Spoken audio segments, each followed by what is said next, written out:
this was the week where Elon Musk, CEO of Twitter, crushing it, really. A week where if you put former blue checkmark haver in your bio, you could get a blue checkmark for free. A week where, once again, Elon proves he has no idea what he's doing. He is immensely stupid, and especially stupid when it comes to business, maybe.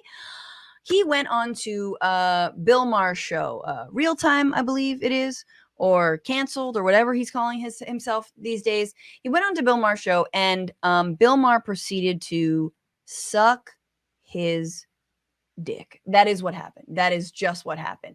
And the best part about this interview, John, is that it starts and Elon's like not sure he wants to drop trow. He's like, "Oh, are you really going to do this? Are you going to just completely just like go down?" And Bill Maher's like, "Yeah, no, I am." So I'm not going to play it, but the few questions, listen to these hardball questions, John. Maher starts off with, "You do a lot of work in a day, don't you?" And then he says, "There's few people who make change happen. You're one of those people." And like Elon's like, "Yeah, I guess so." And the audience is clapping. And he's like, I love this audience. Then he says, "You're a likable guy. I like that you have a sense of humor. I like," this is verbatim, "I like that you use your powers for good."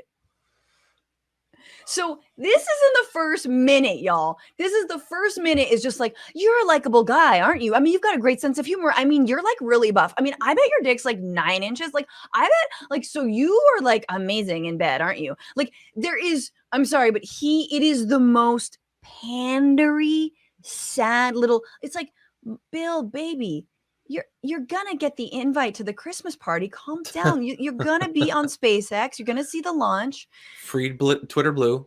Free Twitter Blue. Honestly, at $8 a month, you've earned it." But here is the moment that I want to play for you, because they really did get into pressing matters. There was some AI talk. There was a little bit of talk of Twitter. But here is where they really discuss the most terrifying thing that's happening in our world today. A lot of people thought when you bought Twitter that this is kind of an outlier. Like, what doesn't fit with these other things you're doing? I never thought that. Because I think you're dealing with big civilizational issues and problems, and I was right on your page. I think Twitter is one of them. I mean, you have civilizational problem, John. Twitter. Civilization. Western civilization. All right, I'm going to keep playing it. Talked about this woke mind virus. Yes. In really apocalyptic terms. Yes. You should explain why you don't think it's hyperbole to say things like it's pushing civilization towards suicide. First of all, what is the woke mind virus? And if we don't deal with this, nothing else can get done. Tell me why you think that.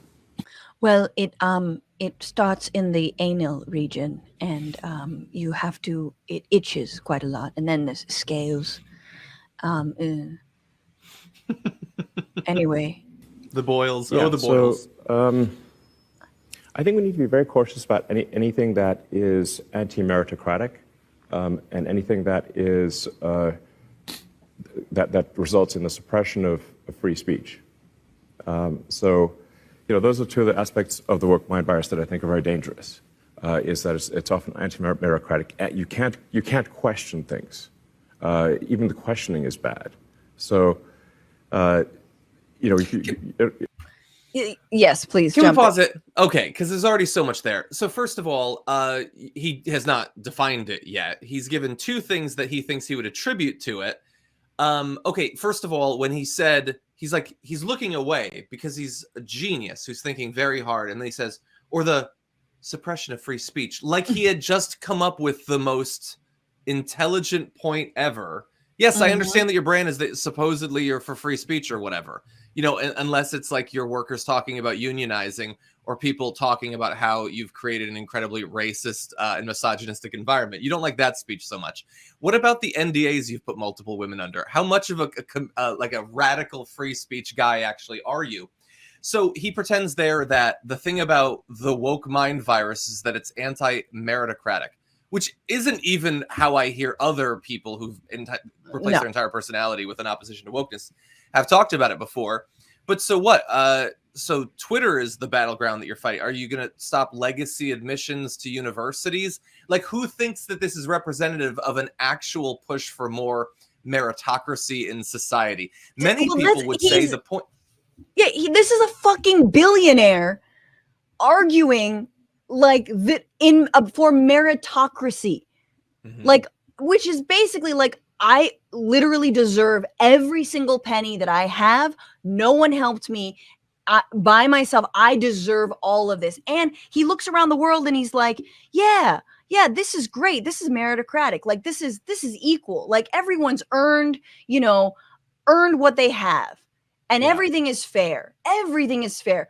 Motherfucker. Like, this is someone who has never faced a day of adversity in their life, right? They were born sort of, shouting at workers in an emerald mine, just like, like, what?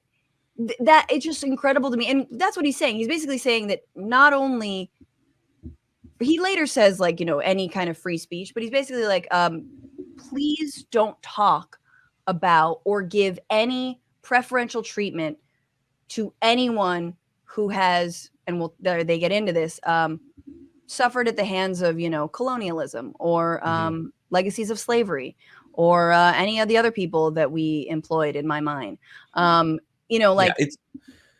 Look, there is a hierarchy that has been set up. The conservatives, deep down into their DNA, want that hierarchy to continue. And why wouldn't they? The hierarchy's been set up so that when they were born, they were already the best in every category. The woke mind virus is anything that implies that any layer of that hierarchy doesn't actually make like physics based on the laws of the universe, and is actually just a thing that was set up generally by violence. Yep. That's all it is. And man, these people, what an interview, by the way. Every time one of them speaks, I think, wait, I think I hate that one more. And then the other one speaks, and I think, no, actually, I hate the other one more. But the big issue there is every one of these guys is obsessed with the idea that they're saying things you're not allowed to say. Tucker Carlson can't go 5 minutes without saying that. And I would love to get them to accept that you can say anything you want. You can ask any question you want. And I can respond to that. They're asserting that they can't ask a question when what they're saying is they ask the question and we shouldn't be allowed to respond to it. And on an HBO show. Yeah, on an HBO show, which he still has, which, by the way, later in the interview, he says, and first of all, the answer on who is worse in this interview is Bill Maher 150%. Like, Elon knows he's a piece of shit. Like, Elon knows deep down he's full of shit and he's ultimately like caping for white supremacy and that's all he's doing. But Bill Maher still thinks that he's a fucking hero. Like, he thinks somehow that he's... That's true. And so Bill Maher later says, like, what do? Twitter has a mob of mean girls. And Elon says, and he's never been more right, I would ignore it, as if he could ignore the haters that pile on him, as if he could ignore it and take his own goddamn advice. He says, I would ignore it. And then Bill Maher goes, oh, but they're going to cancel me. They could take my job away. This fool thinks he is like, you're going extinct because you're unfunny, bro. You're not going extinct because people on Twitter don't like you. Like, so anyway. No, but by the way, they're allowed to not like you. You think that they're obligated to think that you're funny or interesting or clever? How the hell is that the way that either capitalism or free speech is supposed to work?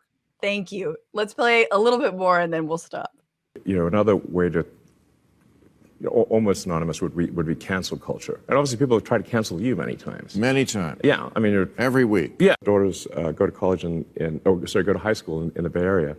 High school. I forgot how old they are. Are they old enough to date? Because that's, anyway. And he was asking them, like, well, so who are the first few presidents of the United States? They could name Washington, and I said, well, what do you know about him? Well, he was a slave owner.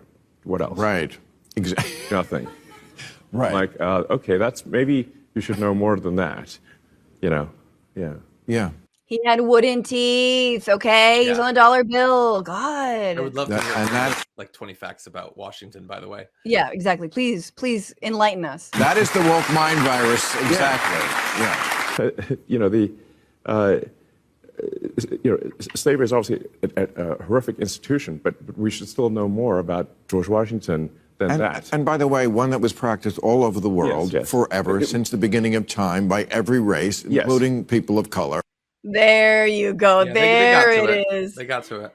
There's the talking point for Nazis. There's the white nationalist fucking talking point. Yep. Well, and by the way, like he says, they only know this one thing, as if the issue is the lack of knowledge rather than the thing that they know. Because I didn't hear him immediately transition to saying we should fund public education more. By the way, it's a joke. They're not going to public schools, I'm sure. But okay, so should they generally know more, or is it that they know this thing? Because honestly, look, you could know any number of just one facts about George Washington. The fact that he thought it was morally acceptable to own other human beings, that seems relevant. That seems like it would affect other things. Like if my buddy from high school was really good at Texas Hold'em, loved Pop-Tarts, and owned people, which of those three should you start with when recounting his life and times? But I knew his heart. That's what they're saying. They're saying this is not about making sure that people know more. They both are deeply uncomfortable with people knowing that. They do not want you to focus on this bad stuff. That's it. You shouldn't know about it. You shouldn't consider it. Racism, I guess, was bad before, as if Elon Musk would have been fighting against it at the time had he been around. But just definitely so funny, don't think about the racism that still exists. It's funny because, like, I feel like in order to talk about cancel culture and being canceled, you already have to be a millionaire. Do you know what I'm saying? Like, because like I dream, like I hope to be cancelable one day, like a bull. You know what I'm saying? Because in order to be canceled, you have to be somebody. And I think that it's amazing and ironic that the loudest voices you hear talk about cancel culture are doing it on the biggest platforms consistently, meaning it isn't real. It is in their goddamn heads. And as you said, if one day, and Bill Maher can't wait for this day, HBO decides to move the fuck on to somebody else, how he's going to weaponize that, however that happens, and and tour off of it. He's already touring on a show called like Canceled or Uncancelable or whatever, something Triggered. Roseanne Barr, Triggered, exactly. And you're just like, just go, just be your little boomer martyr. What's going on, Frantifa? If you haven't already, subscribe to this channel right now. Hit that button. And also, you can become a patron and support the show every single week. Get access to bonus episodes and exclusive merchandise. Patreon.com/Bitchuation Room. Do it.